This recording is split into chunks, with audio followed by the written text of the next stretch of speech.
It's Thursday, the 26th day in the month of January, 2023.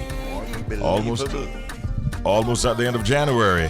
Good morning, Bridge Nation. My name is Richie B. Well, go on. You know, this is your boy Shelz. It's truly DJ in the building. Morning. Yeah, we're here. We're going to do that 4-hour stretch until 10 o'clock this morning. Lots to look forward to. And we'll tell you more about that in a short while from now. Give us 10 minutes. After maybe 2 songs, we'll tell you what's coming up in the program this morning. Welcome. Time now for WTF. What the fact? Here we go on, Bridge Nation. Newborn babies. Yeah, those bundles of joy. They actually don't cry tears. Yeah, man. However, here we go on. They may scream and wail, but they actually don't shed any tears. That ability actually takes a while to develop, which is why parents won't start to see actual teardrops form until their baby is between 2 weeks and 3 months old. Yeah. So Okay. it's dry cry? Dry cry. No, seriously? Yeah. I've heard some babies cry. I mean, I can't believe that there are no tears. I mean, honestly, this one is surprising. Yeah, I mean, hey. You have some people make a whole heap of noise when them just born in a virgin. Yeah. I have been told. Yeah. I think I was one of those I have 3 babies. sons and I've never actually witnessed the birth. The birth. Yeah, I made a gallant attempt twice. And here's one of the stories I'll share of the 2. I was at RJR the days back then. Yeah. And I got a call to fly out to Florida because that is where the baby was going to be born. Okay. And I immediately got somebody to relieve me in the afternoon. Got to the airport, got on a flight, and I was touching bases with the hospital with family. And then the final call before when we were taxiing, I said, hello. My niece answered, Uncle Andy, he's got a lot of hair. Really, Bon. I mean, I haven't took off yet. Couldn't wait. Yeah, we want you, Pops. Couldn't wait, Pops. Not for reach out. And that is one of 2 interesting stories. I'll share the other one off the air. Man, oh man. Yeah. But I didn't know that babies don't actually cry when they're at birth. Yeah, no tears. No tears. No tears, yeah. Yeah, I mean, with all that all them bag of excitement. Cobalt when somebody put out. Yeah. All right, we live and we learn, and that is what those are the facts we share with you inside of WTF. What the fact? Lovely look, yeah, give them out. All right, Bridge Nation. So my stories, I know I'm gonna big up on our strongest soldier. Them in I dance all right now. I talk about Idonia.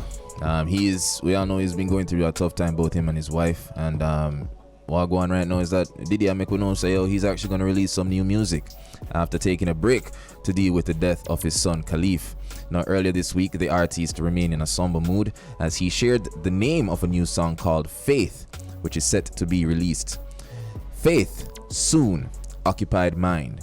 The artist captured what looked like the artwork for the track. The artwork featured a silhouette of Idonia who stood sideways with his hands clasped in prayer. The artist and his wife, Kimberly Megan, have been mourning the loss of their son Khalif, who died last month after a long battle with cancer. He would have been 10 years old on Tuesday. Both his mother and father have shared very touching messages on Instagram to celebrate the young Jenna Earthstrong. And yeah, it's. I wonder how did he feel, man. I don't, to go right into the music. It could be therapy. Yeah, I'm not sure, but maybe the experience would be influencing some of the songs that he'll be putting out too. So right now, we just encourage the fans them. Just support the music and just continue showing the family some respect during this time. Yeah, man. Be strong, Diddy. Yeah, man. Be strong for yourself and your family. Yeah, big ups to Kim. Kim, yeah, big up Kim as well. All right. I'm going overseas to the UK ahead of our connection with the Roboranks later. The Brit Awards is going to be staged on the 11th of February 2023 at the O2 Arena. Okay. Of course, the Grammys would be on the Sunday night before, the 5th, which is the 5th, and the Brit Awards will come up on the 11th of February, which is the Saturday night after the Grammys. Okay. I am of the view that there is a strong possibility that a Jamaican artist might make an appearance. I'm going to tell you why. First of all, I'll share with you the fact that the lineup of artists that will perform at the Brit Awards is growing. They have just added Stormzy, who is very, very popular in the UK. He has been added to the lineup for this year's Brit Awards, according to the organizers. the British grime star, who is up for 3 gongs at the ceremony, joins previously announced stars including Harry Styles, Lizzo, and Sam Smith. Okay. All right. Sam Smith has been included in those who will be performing at the Brit Awards. Got it. Sam Smith has a new song called Gimme, Got it. which features Jamaica's very own Coffee. True. It is said that he's promoting it like his life depends on it. Right? Okay. And if it is not a far-fetched thought that he might very well be performing that on the Brit Awards. If Coffee is available, isn't it likely that Coffee could be making an appearance at the Brit Awards alongside Sam Smith and Jessie Reyes? I believe so. Yeah. Because, UK, she's no stranger to the UK. No. Been performing over there, doing well over there. The song is doing well over there right now. And the O2 Arena is known for having some good Caribbean acts. And big surprises. Yeah, so why not? Yeah. So our assessment then, obviously, is that there's a strong possibility that a Jamaican, in the person of Coffee, might get that main feature on the night. You know what I mean? I laugh. I laugh because, I expect Coffee probably, as you rightfully say, if she's available, definitely. I don't see why not. Right. But what more I know is if Sam go remake the whole video up on the stage. No. As to that, at that part, I mean, I worry about. As to that, because creatively speaking, he can. So you can't predict what he will do. Would Coffee be comfortable with that? Or would it be, well, listen, whatever, man. I don't know. We don't know. Yeah. So some of that story is about speculation, but the fact is that the Brit Awards will definitely be on February 11th. Sam is going to be on it, as well as Stormzy, who has added a lot of excitement with his addition, and we'll see how it goes. Right now, that's it for Update. Right now, the proverb of the day. And swallow fat drown him. Say it again. And swallow fat drown him. Okay then. Get greedy. Yeah, that's all. That's swallow what fat. That's what it sounds like. Fat drown him. So like greed. I just love tickers.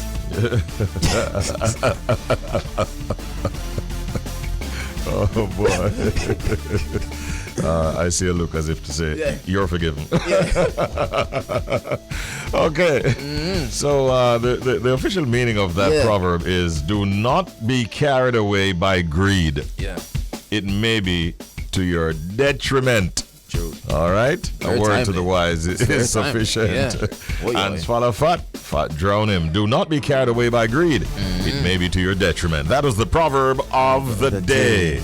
And now, what's that, Shelz? Time for the pet peeve. Pet peeves are things that others do that you find annoying, irritating, or upsetting. Today's pet peeve comes from Shelz. Yeah, man, I want to definitely, I don't know about the upsetting or irritating, but just I fly straight to the ups, that I want to get me hungry. You understand what I mean? So what I want to know? I dislike, or I will say hate, when people ask you questions about yourself after them already come to their conclusions. You understand what I mean, sir? Yeah, that get me bringle. You understand me? So Richie, I'm doing in them situation there when they come with them little preconceived notions or whatever. Let's say it's a circle. It happened to me already. Let's say it's a highty-tighty circle. Them feel like them better than you. Me, I walk up, you see me, this look a dark skin youth and thing. Them already, I look on my head to toe like, look like he come from certain place. How is he here? So in my mind, my sister them admits that. So I'm go there and them ask the obvious question. So where you do for a living? And I know what they're thinking already, and them already come up to their conclusion. So I'm just work with it. What I said, druggist? Silence. What do you hear after that? Wow. This is serious. I was like, yeah. And then you can call in a friend of mine and say, oh man, work hard for this, so then they can loan me alone. Yeah. But I hate when people do that, man. Yeah, them already come up with them conclusions. Ideas of who you are and what you do and whatever. Yeah. But then they're asking. Yeah, then them turn on and ask like as if you just get them a shocker. Yeah, they say, man, work with no theory. And they can do the research on their own. I will be the first to say that he doesn't mean it, listeners. Okay, he's just. Hey, stop judging people. Oh yeah, that's the moral of the story. Yeah.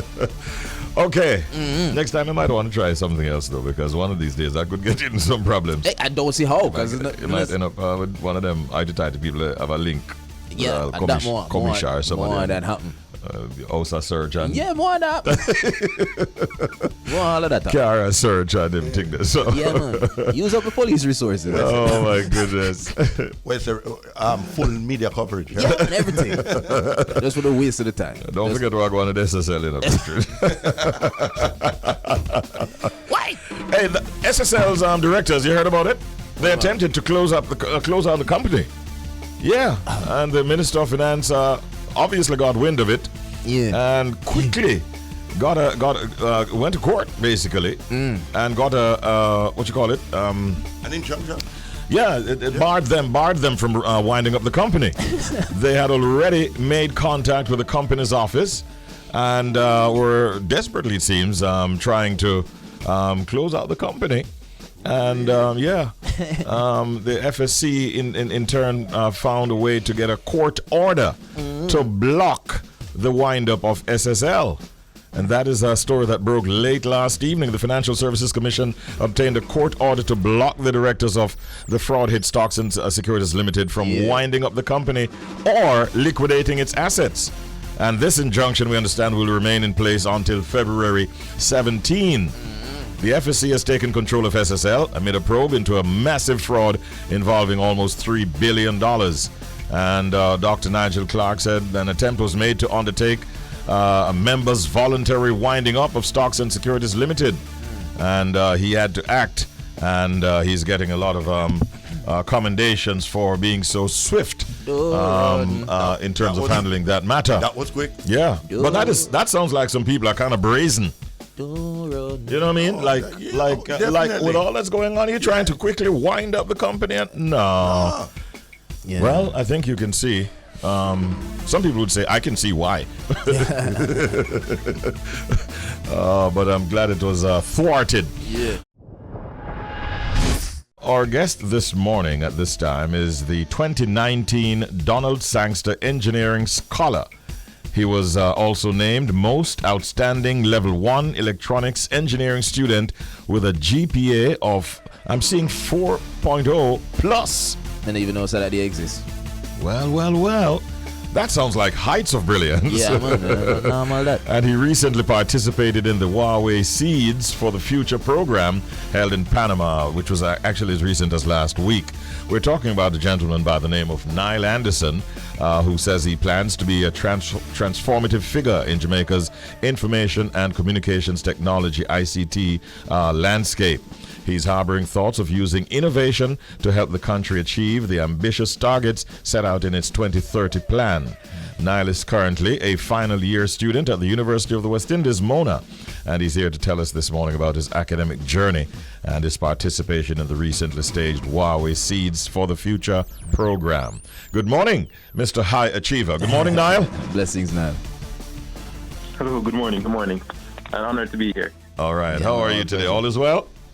All is well for the most part. Yeah, I have a school day ahead of me. Wow. Well, we're glad to get you here at this early hour. Congratulations on all of your successes, Nile. Thank you very much.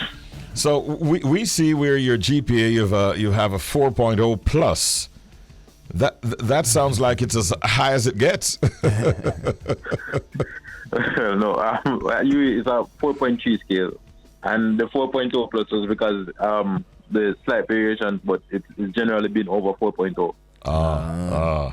Anyway you take it, you've been doing very, very well. Talk to us about how you go about sort of maintaining that kind of GPA, that level of brilliance in your work. What are some of the strategies that you employ?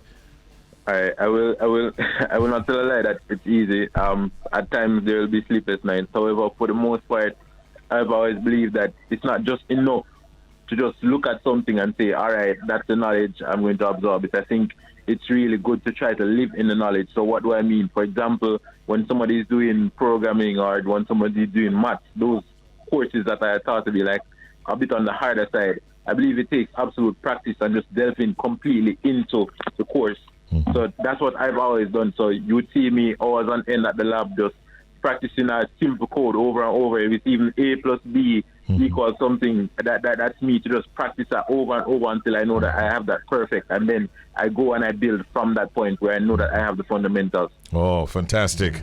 Fantastic, and it's working well for you. Now, you participated recently in the Huawei Seeds for the Future program. What can you tell us about this program, and were you the only Jamaican who participated in it? Okay, so about this program. So, first of all, you know that Huawei is one of the largest ICT companies in the world right now. So, they have their CSR program, their corporate and social responsibility program called Huawei Seeds for the Future, where essentially youth from all around the world, they'll actually recruit them to a program where they'll teach them about certain ICT tools such as artificial intelligence, 5G technology.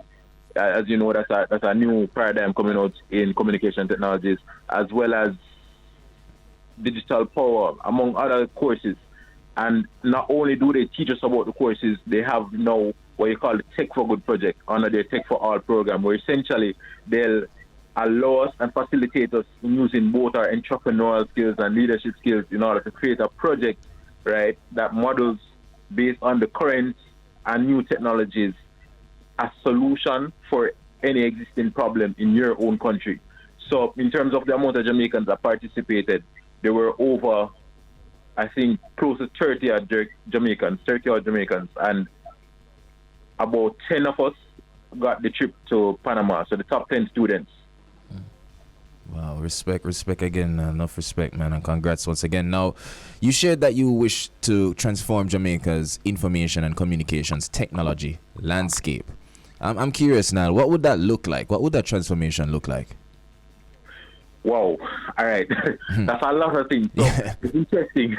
It's interesting that a lot of the thoughts that we would have had, like even in sharing with fellow engineering students at faculty and even at UTech as well, because we've linked with each other across the schools as well.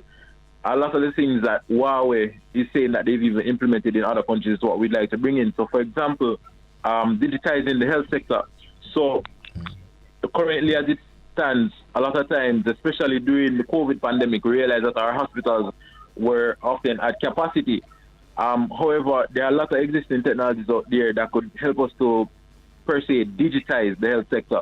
So basically optimize it so that, for example, when it's facing extreme loads, probably even implement even AI doctors. I don't know if you know about artificial intelligence. Have you heard about ChatGPT or AI art? I was reading about it as recent as this morning. Yeah, man. Right. Yeah. So those are some powerful and known tools for AI, and it can even go more powerful than that. Wow. The other day, Huawei was actually a part of a project where essentially they were able to diagnose patients with respiratory symptoms, and what that helped to do was to reduce the load of hospitals with COVID symptoms, because you know it's a respiratory disease, and so it can be confused with other respiratory diseases because of this similar presentation. However, with this AI technology, it helped to diagnose these patients before going to the hospital, so hence the hospital did not get any unnecessary load. Wow. Oh. Yeah, and that's where technology is right now, and I really believe that's where Jamaica needs to be right now. Yeah.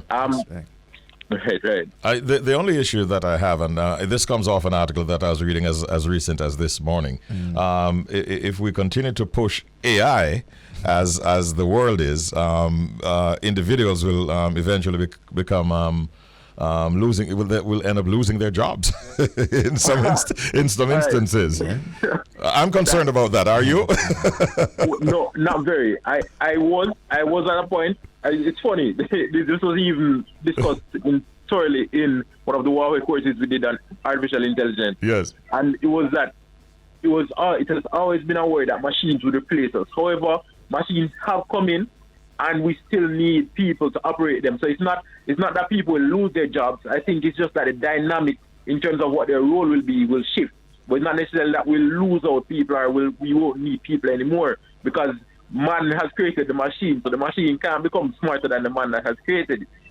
Okay. Theoretically. Theoretically. Come on, watch couple show in a Nile. Watch couple show in, you know the thing go.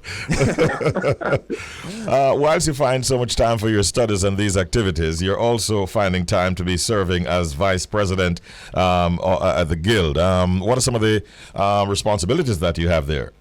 Oh, well, that's former.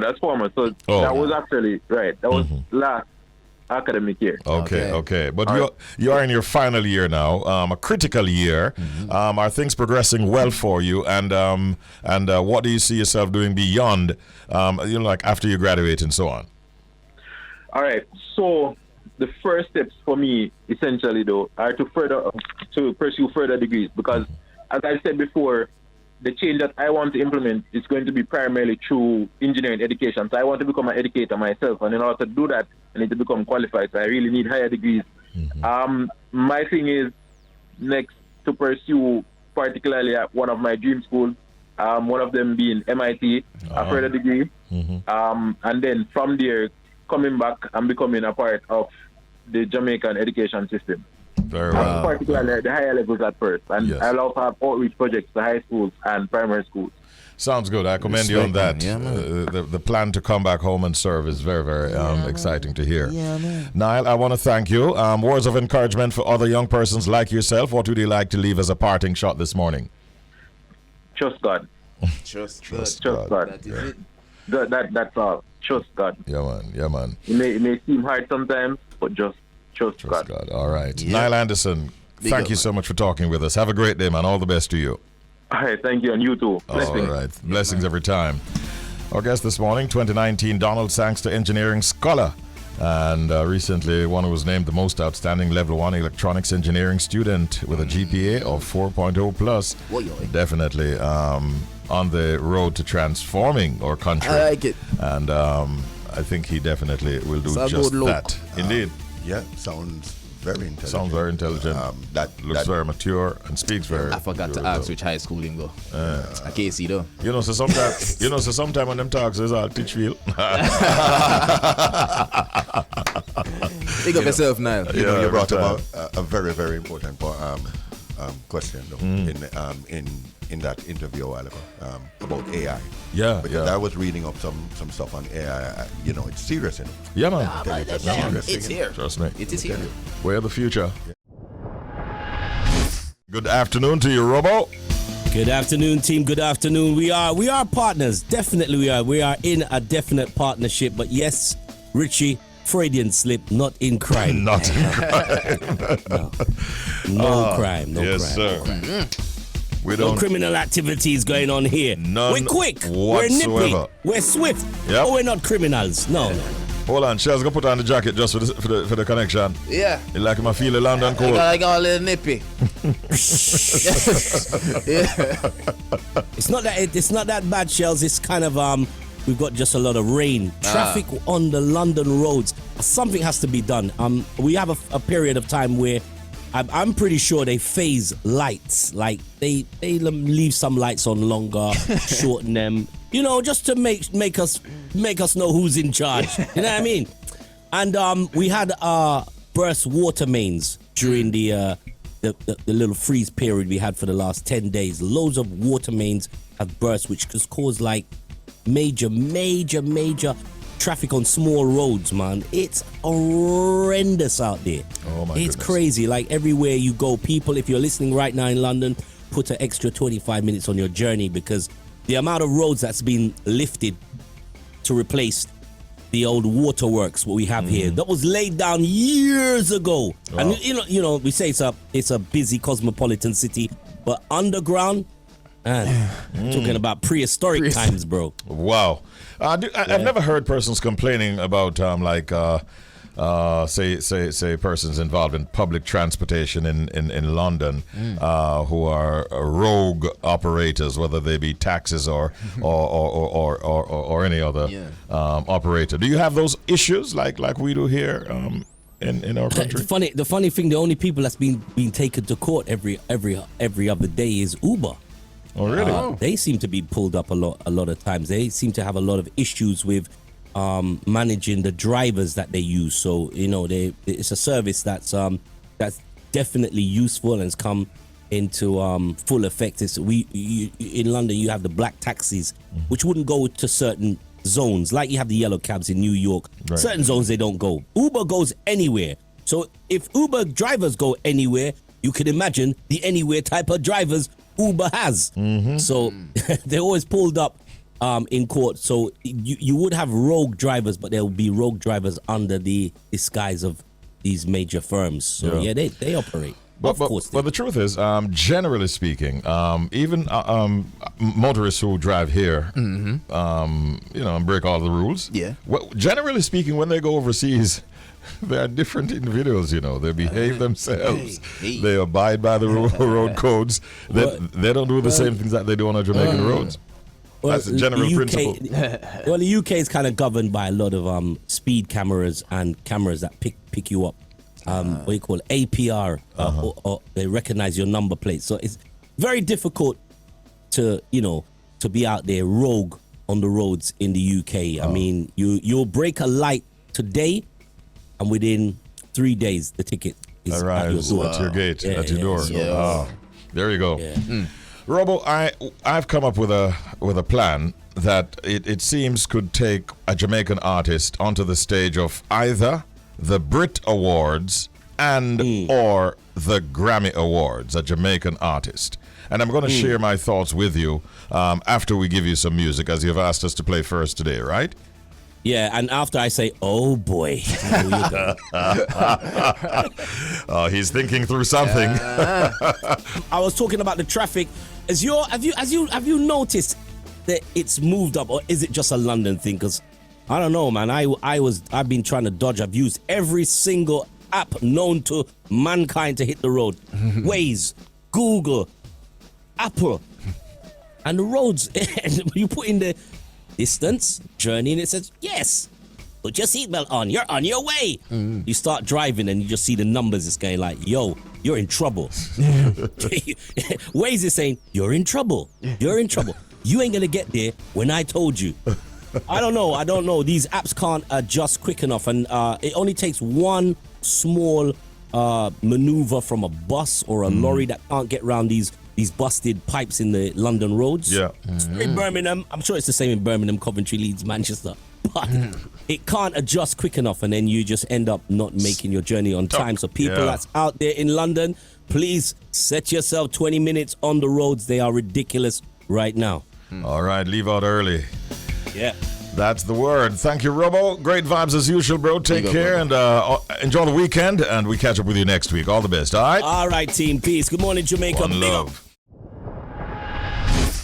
Well, we have a guest that's in the wings right now. In fact, he was recently awarded Sportsman of the Year. Let me just tell you a little bit about this gentleman, of whom we are so very proud. In 2021, many of you sports fans out there would recall that he suffered a season-ending injury just before the national championships, which basically ruined his chances of making his first Olympic appearance for Jamaica. At the time of his injury, he was the fastest Jamaican over the 110-meter hurdles and seemed a shoo-in to make the team to the Tokyo Olympics. However, in 2022, he went on to win the Commonwealth Games 110-meter hurdles title, equaling the game's record first set by England's Colin Jackson in 1990 and matched 4 years later. This Jamaican, of whom we are very proud, also went on to beat world champion Grant Holloway twice that season. And he clocked his personal best of 12.99 seconds, becoming the third Jamaican to go under 13 seconds. That's a lot of accomplishments for anyone Jamaican wanting to be doing. And he's here with us this morning. Good morning and welcome, Rasheed Broadbell. Morning, sir. Hello, good morning. Thanks for having me. Yeah, man. Welcome, Broadbell. And congratulations, man. Congratulations. Heartiest congratulations. Thank you. Yes, sir. Did you see it coming? There were other nominees in the category. You were one of them. How confident were you going into the awards? Honestly, I wasn't even thinking about the awards. It was like a late-minute email I checked. I thought I was being nominated because I was away in Germany on business. I had to come back at Thursday in the night, late in the night. I got here and have to get ready for Friday. I think it was just last Friday, right? Yeah. So I wasn't really thinking about winning or anything. I was just happy that I was nominated. So win or lose, I would still be happy with whatever happened. So you actually came back the night before the awards show then? Yes, Thursday night. Well, the ladies will tell you that it didn't prevent you from finding a bad outfit. And the ladies, I see them posting it all over social media, giving you a lot of props for that. So it looked. I think that suit was from Max Brown. Oh yes. Yeah, she has a lot of. Sophia, my good friend Sophia Max Brown. All right, so now it seems that they're also calling Rasheed fashion icon. Yeah, man, I saw I forgot, man. Do it, man. I wanted to take us back though to when you suffered that injury in 2021. How devastating was it for you, Rasheed, and how difficult was it for you to bounce back after that injury?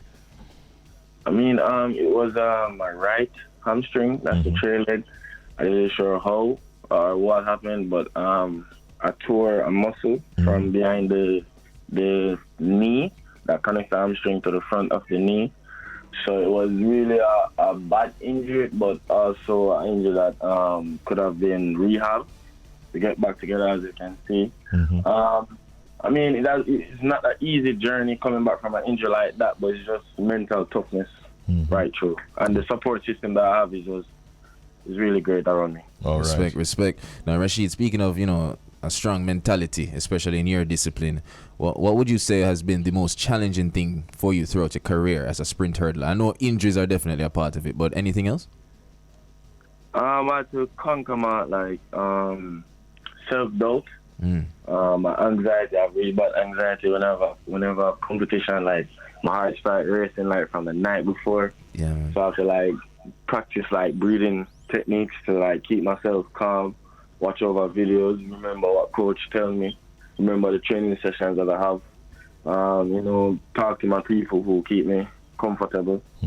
A lot of stuff is it's a lot of preparation before even going into even a small meet or so, because you want to ensure that you put out a good performance every time you go out there. Yeah. And sometimes even coming back from the injury, I don't even know where I would be. As I said, running 12 seconds this year was not even on the table. It was this last season was just to try and get myself back to where I was in 2021, and then 2023, then we'd see how it goes. But seeing that it went that way, I'm just really grateful for that. You know? So speaking as it relates to the anxiety you experience before events, do you see yourself having any difficulties with that, seeing now that a lot of eyes aren't going to be on you right now? No. I'm much more confident in the sport now that I see that I'm really good at it, and the work that I've been putting in is actually working. So now it's the first race, I mean, it's going to be like jitters, but it's not going to be as bad as when I was coming back from the injury. So it's going to be like every race I build on my confidence. As I can see last year, every single race, my confidence level got higher and higher. So it's just really like that for the coming season and the other seasons to come. Yeah. Rasheed, what would you say brought you to the hurdles as against, say, the sprints?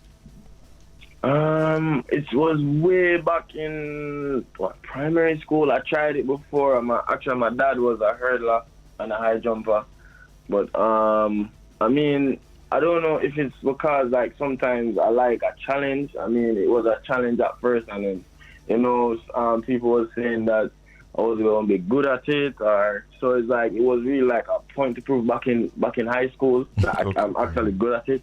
So I think from then on I just fell in love with it and just continued pursuing it. Yes. What high school did you attend, by the way? I went to Bridgeport first, and then I transferred to St. Jago High. All right. Big up to to your alma mater. So 12.99, your personal best so far. Is the aim to try to lower that in this season, or to maintain similar kinds of speed? I mean, it's between me and my coach. Was talking, and he was saying there's some times that I've been doing in training, whereas I know I'm going to break the barrier, but it all comes down to on the day. It's not every single day we come out and the body is there, but once it comes and we get faster than that, then it's going to be great. But it's not really something that I really think about. It's always trying to execute a perfect race for me. Respect. Now, Rasheed, you can correct me if I'm wrong, but you seem like a person who is like one step at a time. You take life, as it comes, in a sense. You're always focusing on the next thing that's ahead of you, or right, what's put in front of you, I should say. But I'm going to challenge you with this question. What's next for Rasheed Broadbell? I mean, it's going to be a great thing. As I said, it's everything is still new to me, but it's going into the path that I want to go in. I mean, there's certain things I can't really speak out on as yet. I mean, they have to just come out when they come out. Yeah. But I mean, it's just going to be great things. In 2023, we'll see everything. Respect, man. And this award, no doubt, has boosted your confidence, I suspect, Mr. Broadbell. I mean, yes, very much so. I mean, actually, a great feeling. Like, I did not know how to feel in the moment. I still don't know how to feel about it. I mean, every day, actually going to training as of recently, I keep looking at the trophy and say, it's actually something that, you're growing up, you see on TV, you see the older generation of sporting icons like Usain Bolt. You grow up and see him winning them, and you see him having his moment. So I actually get to experience a moment like that, even though I still can't put into words how I feel. It's just really a great feeling, humbling, great feeling, grateful feeling. I mean, it's just really good. I look at the trophy every day because I know a lot more. You know what I'm saying? Great, absolutely. It's a great drive. Have the team that have won Sportsman of the Year, and there were so many persons they could have chosen. You know what I'm saying? Indeed. It's really a great feeling. Yeah, man. I also want to take time to congratulate Shelly Ann Fraser-Price, who won the for the women. And I actually, Rasheed, was thinking that it might have been a tie between Shelly Ann and Sharika. It didn't happen, but we say congratulations to all the nominees and also your equivalent, Shelly Ann, who got the female version of the Sportswoman of the Year award. Well, we don't have to tell you. I'm sure that we wish you well going forward. We're happy that you've chosen to represent us, represent Jamaica, and we're proud of what you've achieved. And one thing I'll leave with you, make sure that you look carefully at where you put your money. Yes, very much so. I mean, I see all this stuff, but it's not my place to say or comment on that. But, we have the right people around us to ensure that we don't run into any problems. Good. Well done. We pray for you, bro. All the best, Rasheed. Great talking, man. All the best. All right. Thank you guys for having me, and hope you guys have a good day. All right. We appreciate it. Now, this morning inside of Man Chat, as we welcome you to that segment, Man Chat, we're looking at the topic of men and mental health. And this morning we're looking at some of the coping skills that men can use to help them through depression. Dr. Paul Smith is going to be your guest. Between last year, I don't know if you've been taking note of these statistics, but between last year and January of this year, we have seen where a number of men have in fact committed suicide, which is very, very unfortunate. Now, it is said that while there isn't a different sort of male depression, some symptoms are more common in men than women. These include irritability, sudden anger, increased loss of control, risk-taking, and aggression. Men may also be more likely to use alcohol and drugs to cope with their depression rather than talking about it with someone that they know. So we want to delve deeper into this subject, and we have our very good friend, a repeat guest, and we're always very happy when we have him on the program, Dr. Paul Smith. Good morning, Doc. Richie, good morning, Shelz. Greetings, Doc. Welcome. How are you doing today? It's awesome to be back. I'm doing well. Well, I told you the last time that we will have reason to be talking to you or calling upon you from time to time, so I hope you don't mind. I am delighted. I am more than delighted. All right, Dr. Smith. Now, we often hear that men are most likely to commit suicide. Why do you think this is so, and how can this be fixed? All right, so when it comes to suicide, men are more likely to do it, and for many reasons.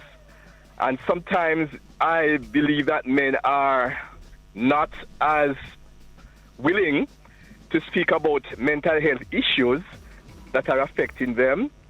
Culture, to a very large extent, dictates what a man should do, how he should think, how he should behave.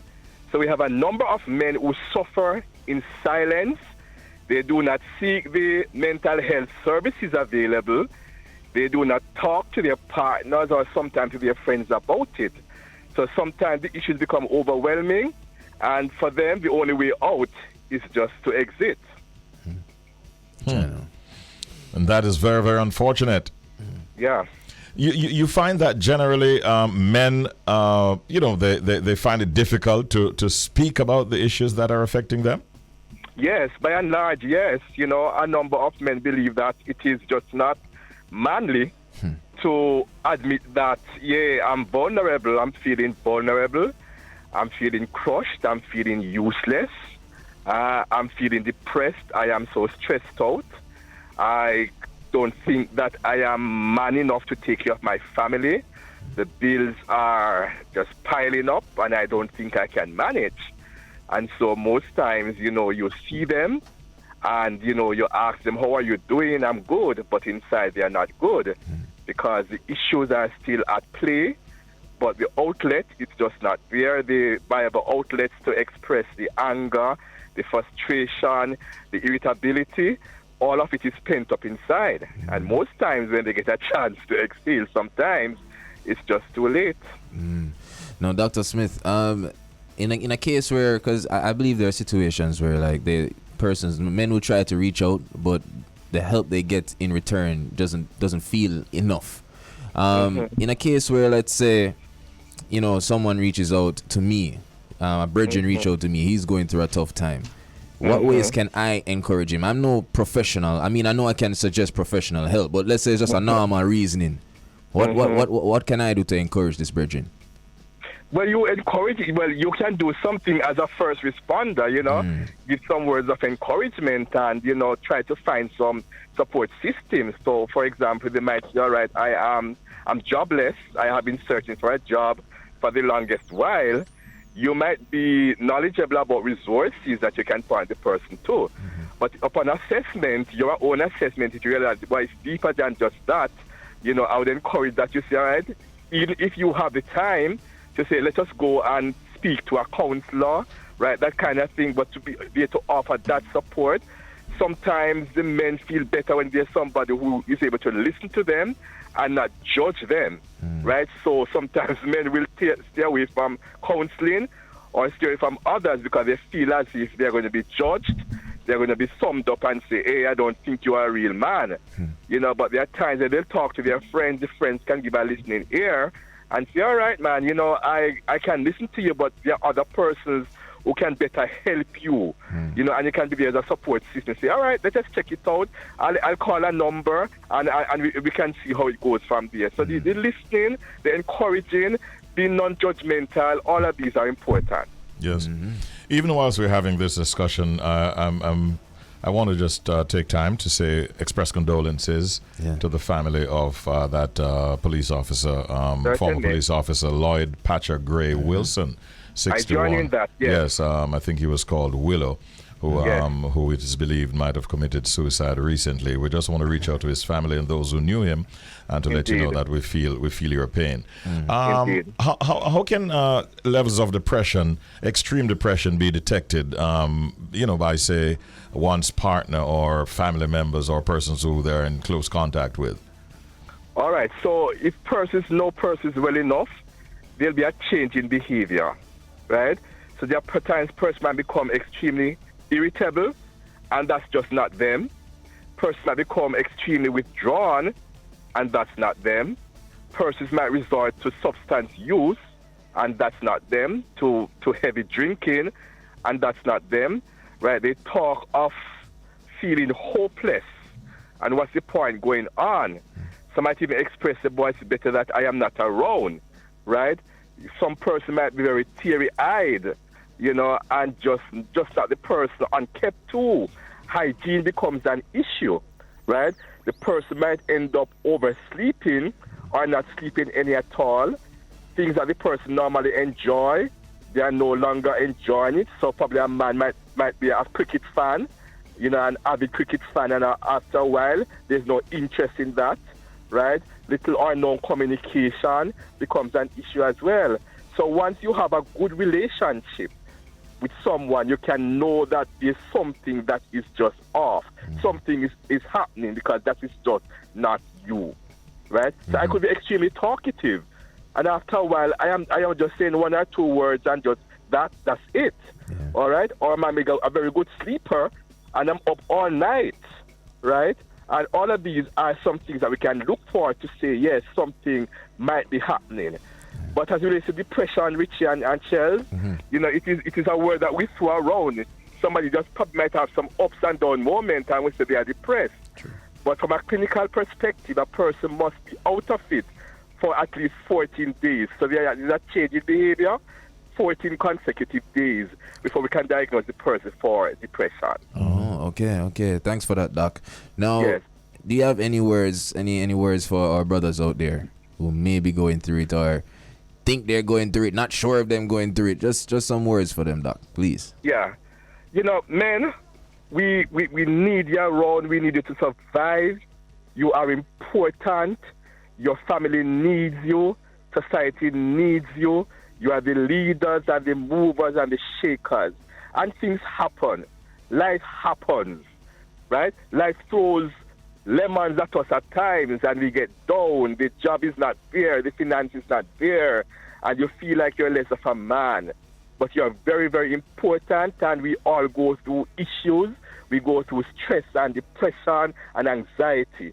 So, men, it is just a healthy thing to do to reach out to a brethren, reach out to a friend, and say, boy, I not feel good today. I not like how I feel, man. My thoughts not in line with how I normally would think, and just reach out to someone, talk to someone, let it out, right? Let it out and just talk. It is a manly thing to do, and it takes a courageous person to know that you are vulnerable and you need help and you reach out. Take the courage. There are men out there who can listen to you. There are professionals like myself who will listen and guide and respect and treat you with the greatest of respect and non-judgmental and all those kind of things. So men, we need to survive. Just reach out, talk it out, right? And do not paste up inside, because we need it to survive. All right. Thank you once again, Dr. Paul Smith, for your intervention and for your words of encouragement. Yeah, man, respect. Yeah. Man. I'm sure that many of the brothers out there truly appreciate that. Thank you, and you have a great day. My absolute pleasure. Bye. Good all right, take care. Program. All right, always a pleasure, Doc. Dr. Paul Smith, ladies and gentlemen. He's a clinical psychologist helping us out in Man Chat this morning, where we looked at men and mental health.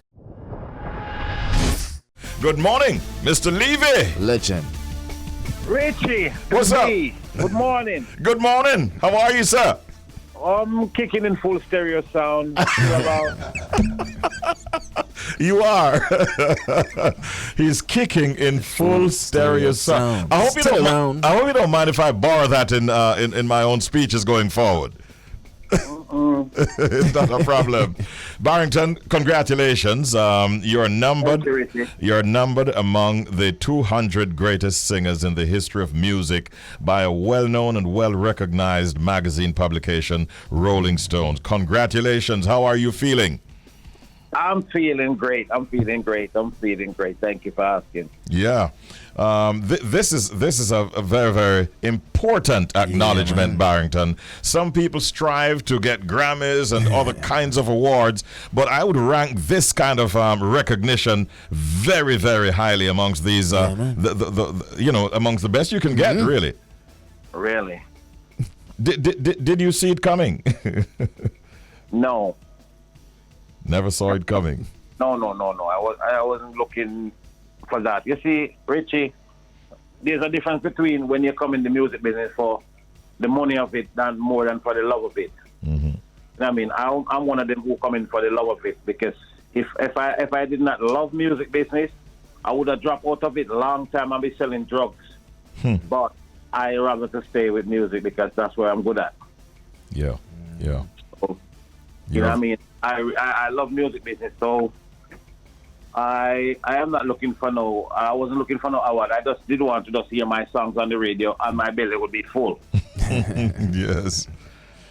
Respect, man, respect. So that is why a lot of us that come in the music business for the love of it, get so much rob in the business, you know? Mm-hmm. Because we never know about the business side of music business. Mm-hmm. It's important that artists try to learn that side of the business. Become students too. Yeah, man. No, but what happened right now, that these nowadays artists have more than us because they have the internet to teach them. While when we come in the business, there was no such thing. So they have a greater access to the information. Greater access for the information of the music business than us. You're right about that. So Legend, you feel it's a case where the young artists them just take it for granted then? Well, if they get caught up in what we've been through, it's up to them because a lot of them is just about the cheddar and not the business, and they get some money up front and they think that's it. And they don't know about the other side of it.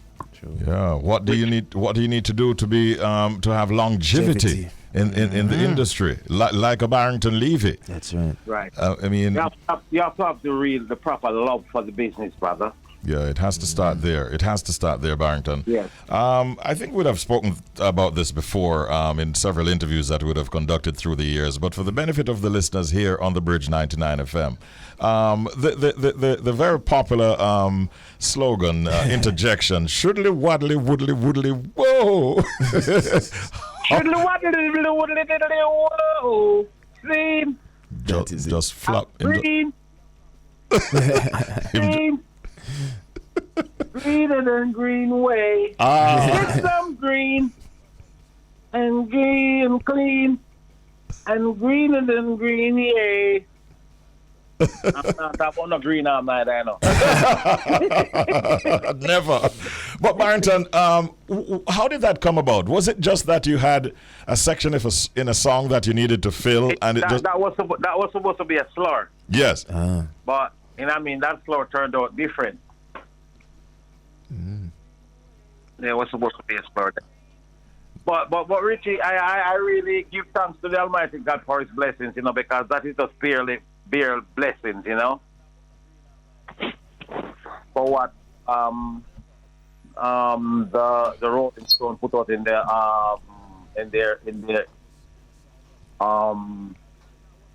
magazine. In their magazine, yeah. In their magazine. Yeah, man. That is just bare blessings, my brother, and the love and the work that we put into it. Yes, that's a lot. Man, it's a lot, Richie. It's a lot. It's a lot of fight, a lot of disencouragement, a lot of everything. Because when you're in the business, and then when your responsibilities start to reach, and you need to get paid to take care of your family, and you're not getting it, then that's where the disencouragement comes. You know what I mean? You see, you go in the studio and sing for some producers, and you started off with both of your shoes lean, and then producer shoes straighten up and your shoes still lean. You know what I mean? That's mean. So, look, man, I tell you, I remember when the movie "The Harder They Fall" came out, and I was watching it, and I heard your slur coming through. That was just another very proud moment for us as Jamaicans. Shelz. Me frightened. I never saw it coming. And to think that it was used so often in the movie as well. This is a well-deserved award, Barrington. Are you still busy making new music? We heard you recently. Yes, definitely, because I'm putting out a new album for 2023. God Spare My Life. Yes, definitely. Okay, that's good news for all of us. So I'll be putting out a new single called "Money Is the Drug" in a minute. Money is the drug. Yeah, not is a drug, money is the drug. The drug. Yeah. That's a profound title. We look forward to getting our hands on that one. One thing is not going to be included on your album, it seems, based on a statement that you made recently. No Afrobeat. It seems like you're not embracing the Afrobeat music. Richie, I've been hearing that people have been twisting it. Every time I do an interview, people get it twisted and say things that I didn't say. I never said that I did not like Afrobeat. I said, so the question was asked, am I going to have Afrobeat? And I said, no, I'm going to stick to my music that I know of, because Afrobeat, reggaeton, all of them was copied from dancehall and reggae. Yeah. So why would I leave the original to go copycat? Mm-hmm. No, we set trend. We don't follow trend. Mm-hmm. Stay in your lane, brother. Bro, profound. Barrington, listen, man, great hearing from you. I want to remind you, you know where to find me. I need to get my hands on that Money is the Drug song very soon. And I look forward to getting your album, and I hope that you continue to score many successes going forward with your fantastic and sterling career. Well, thank you very much, Richie. Yeah, man. You know what? I don't know no other way. All right. That's the way. That's all right. That's it. Big up yourself. Thanks very much. All right. Take care, Barrington. Yeah, man. All right. One love. Blessed day, my brother. All right. Take care. Barrington Levy, ladies and gentlemen. Biggie in terms of the achievement. 119 on the list of 200 top singers, greatest singers of all time, based on a listing published by the Rolling Stone magazine. It's a big achievement for him. We're proud of him, right? Yeah, man. Definitely. Big up. Yeah.